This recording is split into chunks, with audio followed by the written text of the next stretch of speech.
Assalamualaikum, halo teman-teman. Hari ini aku akan membahas sebuah sejarah kelam, yaitu tragedi kelam yang pernah terjadi di daerah Situbondo, Jawa Timur pada tahun 2003 yang lalu.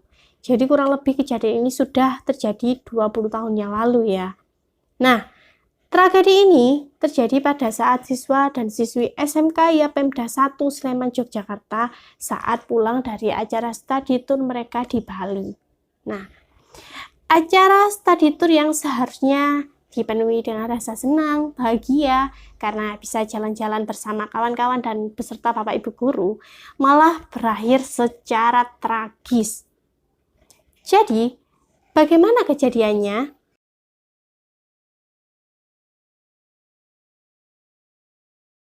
Oke, tanpa berlama-lama lagi, kita langsung saja ya. Awal mula kejadian ini terjadi ketika SMK Yapemda 1 Sleman, Yogyakarta mengadakan study tour ke Pulau Bali menggunakan 3 bus yang sudah mereka sewa. Yang ikut study tour waktu itu mencapai 150 orang siswa dan siswi. Mereka dibagi menjadi 3 grup, dengan masing-masing grup ini 50 orang. Setiap bus didampingi 3 orang guru dan juga 1 orang pemandu. Nah, jika dihitung-hitung, satu busnya ini berisi 56 orang, 54 rombongan dari SMK Yapemda, dan termasuk 2 orang sopir dan kernet busnya.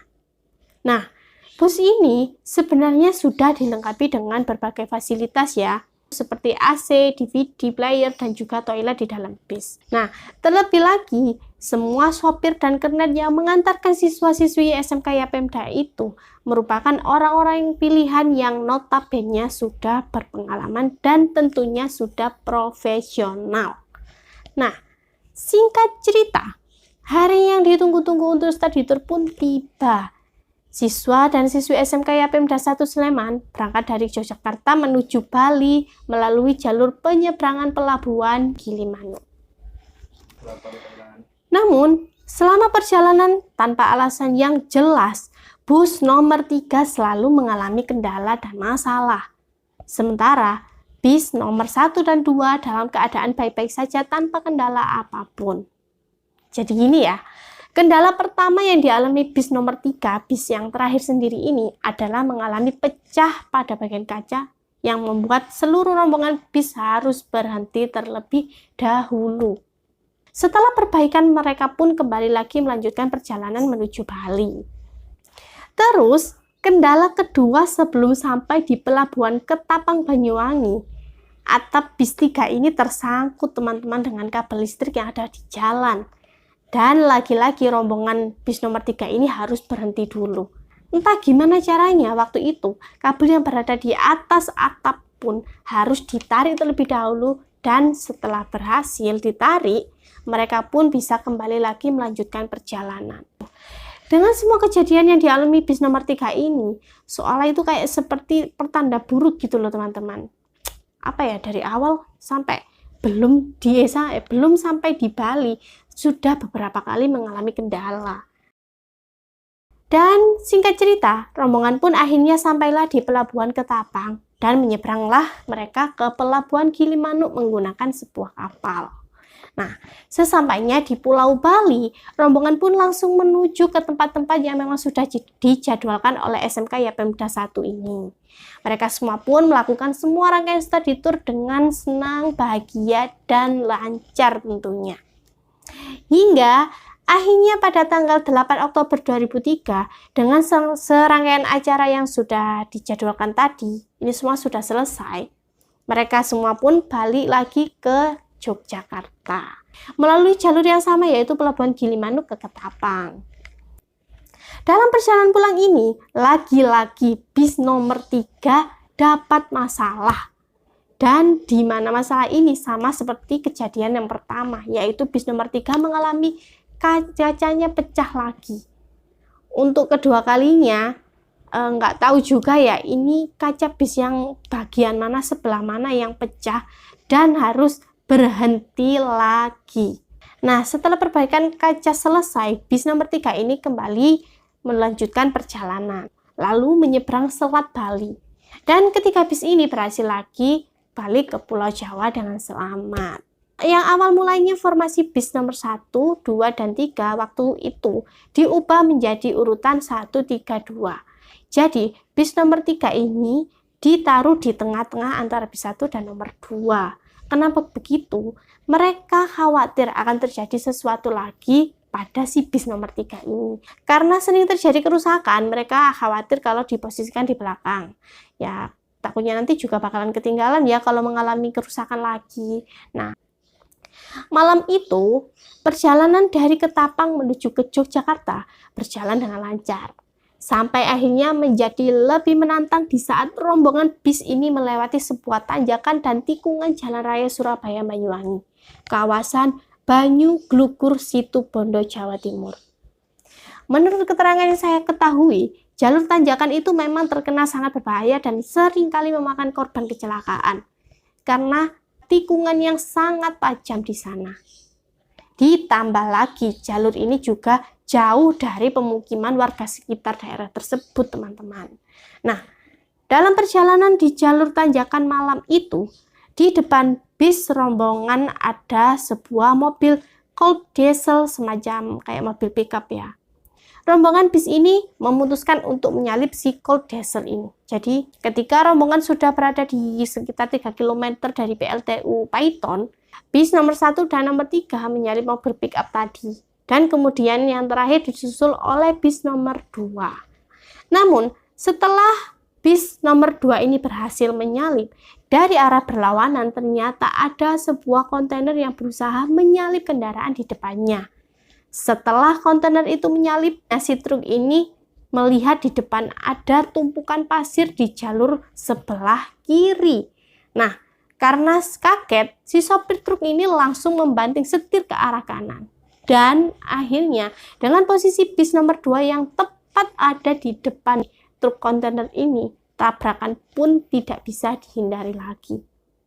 Sisi depan truk kontainer ini menabrak sisi depan kanannya bis nomor 2. Jadi langsung tabrakan gitu teman-teman ya.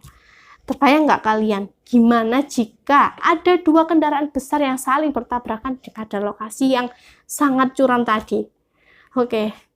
Situasi tabrakan ini pun diperparah dengan adanya kobaran api yang membakar sisi depan bis nomor 2.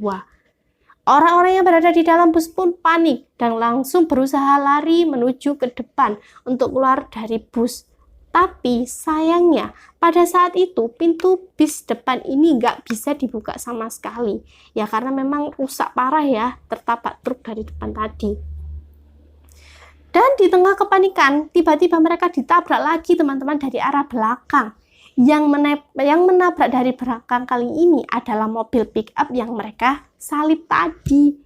Aduh, bisa kalian bayangkan nggak? Kalian berada di posisi tengah-tengah, depan belakang ditabrak gitu loh. Ya ampun. Orang-orang yang melihat kobaran api semakin membesar, tidak bisa keluar dari pintu depan. Mereka pun langsung berlari lagi menuju ke arah pintu belakang. Tapi yang sangat disayangkan lagi, pintu belakang ini ternyata rusak juga akibat tabrakan mobil pick up dari belakang. Jadi pintu depan dan belakang ini benar-benar sama-sama nggak bisa dibuka teman-teman. Nah, kobaran api pada saat itu langsung merambat dengan cepat ke dalam bus. Jadi bisa kita bayangkan ya, gimana panasnya situasi di dalam bus yang terbakar. Udah pasti kayak berada di oven dengan suhu tinggi gitu teman-teman. Karena situasi semakin panik, mereka juga berusaha memecahkan kaca dari dalam bis. Jadi jendela-jendela kaca itu mereka semua berusaha memecahkannya.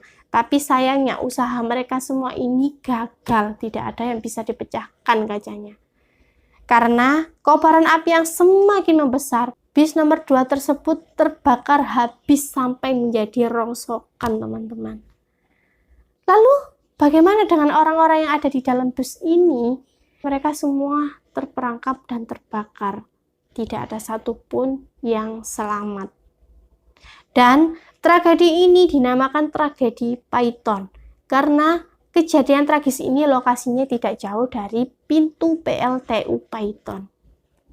Tidak lama setelah kebakaran itu berlangsung, pihak kepolisian yang sampai di TKP pun tidak dapat melakukan banyak hal selain berusaha memadamkan api terlebih dahulu. Dan Beberapa jam kemudian, di saat api berhasil dipadamkan, proses evakuasi pun baru bisa dimulai.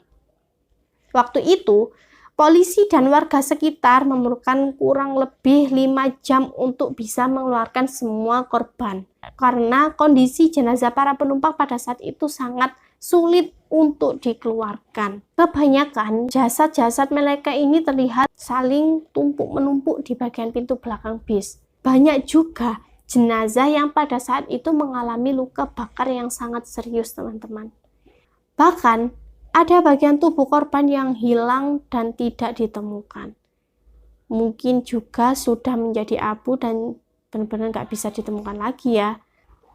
Malam itu, jasad para korban pun langsung dibawa ke RSUD Situbondo. Dan mirisnya, karena kapasitas ruang mayat rumah sakit itu terbatas, para relawan dan pihak rumah sakit ini pun terpaksa harus menaruh jasad korban-korban kecelakaan ini di sekitar lorong rumah sakit. Jadi, total semua yang meninggal di dalam bus berjumlah 56 manusia atau 56 orang. Dan hanya 2 orang saja yang berhasil selamat. Siapakah mereka? Mereka adalah sopir dan kernet bis. Di mana pada saat kejadian, Armando si sopir berhasil meloncat keluar memecahkan kaca. Dan si Budi yang merupakan kernet menjadi sopir cadangan ini pun loncat juga setelah Armando keluar. Pada saat itu, Armando mengalami luka-luka ringan, sedangkan Budi ini mengalami luka yang sangat parah. Budi pun dinyatakan meninggal dunia setelah dirujuk ke Rumah Sakit Umum Dr. Sutomo, Surabaya. Karena luka bakarnya hampir di sekujur tubuh ini sangat-sangat memprihatinkan dan sangat parah. Saat itu, polisi memastikan jumlah korban meninggal sudah pasti 54 orang. Setelah melakukan penyelidikan di TKP, pihak kepolisian menyimpulkan bahwa kecelakaan yang terjadi ini murni karena kelalaian dalam berkendara. Dari lokasi kejadian, terlihat sekali bahwa posisi bis nomor 2 ini yang sebelumnya menyalip pickup tadi pada posisi yang benar. Jadi, kelalaian terjadi dari pihak truk kontainer dari arah yang berlawanan. Dan terjebaknya para rombongan di dalam bis karena tidak tersedianya alat pemecah darurat. Contohnya, seperti kapak atau palu yang biasanya dibingkai di besi dengan kaca berwarna merah. Kalau ada alat bantu untuk memecahkan kaca, pasti bisa selamat. Polisi menyatakan sopir truk kontainer ini karena kelalaian, mereka berdua juga dinyatakan sebagai tersangka. Mereka terancam pasal 359 Undang-Undang Hukum Pidana tentang kelalaian yang menyebabkan orang lain meninggal dunia. Polisi juga menetapkan Armando, supir dari bis nomor 2 yang selamat pada malam itu, sebagai tersangka. Ya, karena dinilai tidak maksimal ya menolong para penumpangnya.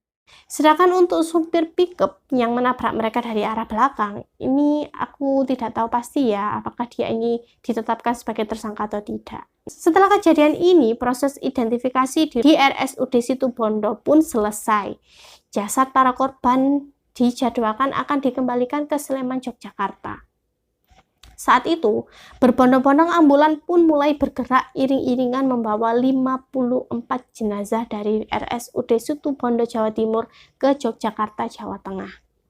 Setiap mobil jenazah ini ditempeli nomor dan foto milik para korban, termasuk 14 korban yang belum diidentifikasi Sekda Provinsi Daerah Istimewa Yogyakarta. Sesampainya di Yogyakarta, rombongan ambulan pun diserahkan kepada Gubernur Daerah Istimewa Yogyakarta Sri Sultan Hamengkubuwono. Dan setelah acara serah terima dilakukan secara simbolik, semua warga melakukan sholat jenazah. Setelah usai melaksanakan sholat jenazah, keluarga korban pun langsung berhamburan menuju mobil ambulan yang membawa anggota keluarga mereka yang telah meninggal. Lapangan pun dipenuhi dengan hujan air mata di mana-mana. Semua korban yang berjumlah 54 orang ini diambil oleh keluarga mereka masing-masing ya. Meskipun sebagian besar dari jasad-jasad ini mengalami kerusakan yang parah, namun tidak ada yang dimakamkan secara massal. Jadi semua korban diambil oleh masing-masing keluarga dan dimakamkan secara pribadi ya teman-teman.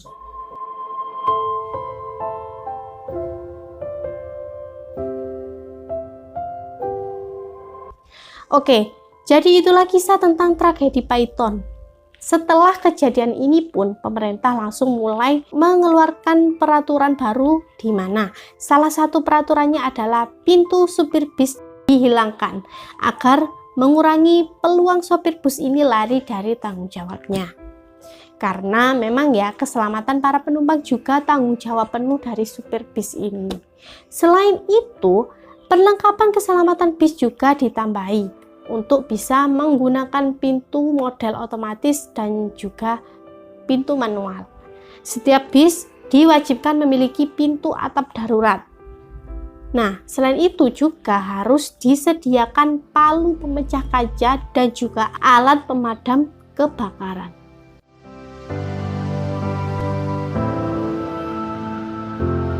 Sebelum aku menutup video kali ini, mari kita sama-sama mendoakan ya. Semoga para korban ini ditempatkan di sisi Tuhan Yang Maha Esa. Amin. Sekian ya teman-teman, terima kasih atas waktunya. Jangan lupa untuk klik tombol subscribe dan juga komentar kalian. Terima kasih, see you next video.